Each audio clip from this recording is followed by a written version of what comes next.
千里之行，始于足下。A journey of 1,000 miles begins beneath the feet. We now gather in the Tao to travel the journey together.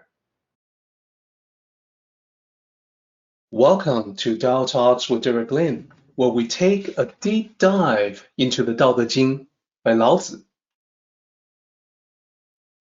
As always, I would like to extend a warm welcome to one and all.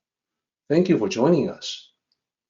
I would like to invite you to center your thoughts and direct your attention to this moment in time, to the here and now, to be fully present and mindfully aware as we all ready ourselves for this sacred process in the Tao with one another.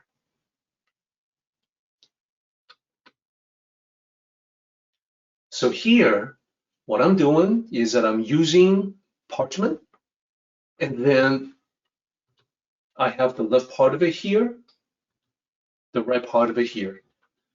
And the reason why I needed to mention the possibility of wood, bamboo, tree bark, etc., is to emphasize that it didn't matter if we used something other than paper. Whatever can be torn down the middle will be usable. Now, the contents, the information about the loan is matching on the left and right. Whatever you have on the left, you also have on the right. And if the content matches, it is the proof of agreement. That is, both parties agree to the same thing. The information that would show up on both the left part and the right part contain, first of all, the specific details of the loan amount, how much money, when was the loan made, what are the terms of repayment, repay with interest, repay at a certain time, next season, next moon, whatever that is. Name of the lender, name of the borrower. So the information should be identical on both sides. So when they are brought together again, you can do a match from left to right, right to left. When they match, it is the proof that both sides had agreed to the same thing. The tier down the middle, well, when the two halves are brought together, they have to match too.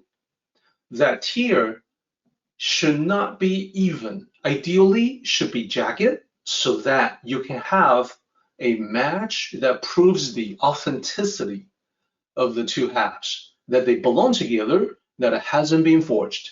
So this is ingenious. This is a brilliant solution in ancient times when the ability to validate a document could be limited by the lack of technology. So as I mentioned, the left part entitles the borrower to demand the payment, and when it's paid in full, the left part is given by the lender to the borrower. It's the receipt, payment receipt. Both parts together, held by the borrower, is the evidence that the obligation has been satisfied. Now, later on, when paper was invented, there's additional refinement. One thing that I should mention is the identifying part.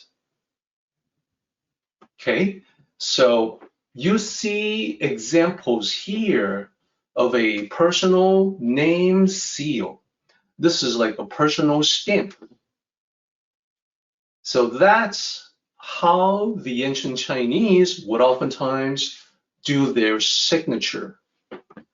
It is maybe a little surprising to us in the West, we would assume that they signed their name as well. In reality, very often, it is the stamp that is used in place of signature, and in modern times, it's both the signature and the stamp, oftentimes. So the personal stamps are still being used even today.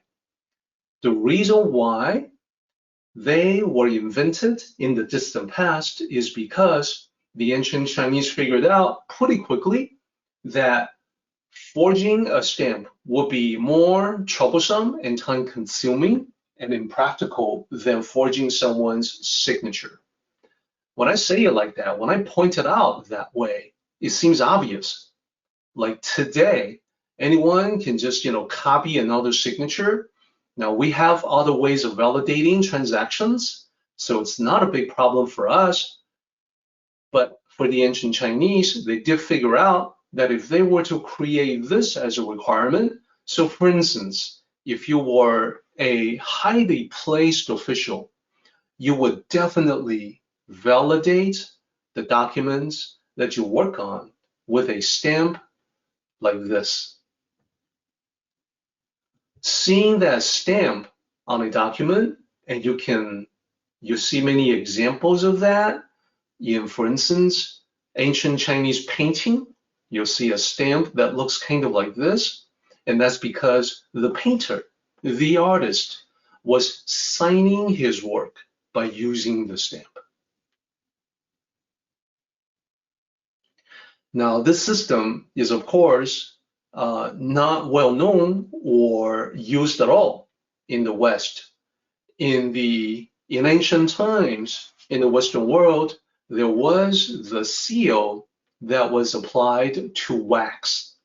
So that was a good solution to validate the authenticity, validate that something that was held inside an envelope had not been tampered with. So that was a good solution. It's just that it lacks practicality in today's world. You and I are not likely to keep molten wax handy to seal documents.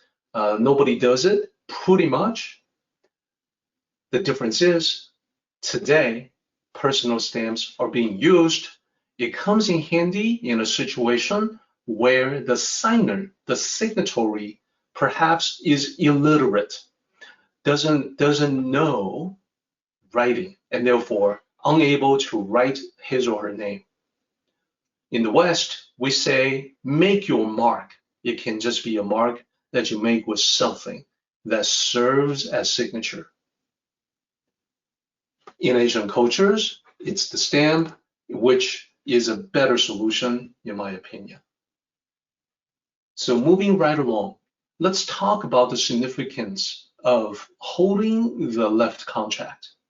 Before we leave the slide, please recall to mind that I'm showing a representation of a physical loan agreement here. But the contract spoken of by Lao Tzu in this chapter is not a physical thing. It's a mental metaphor.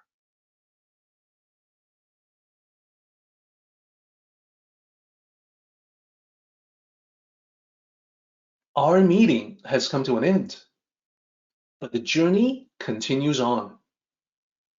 Let us all travel safely so we can meet again. Until next time, may the Tao fill you with peace and happiness.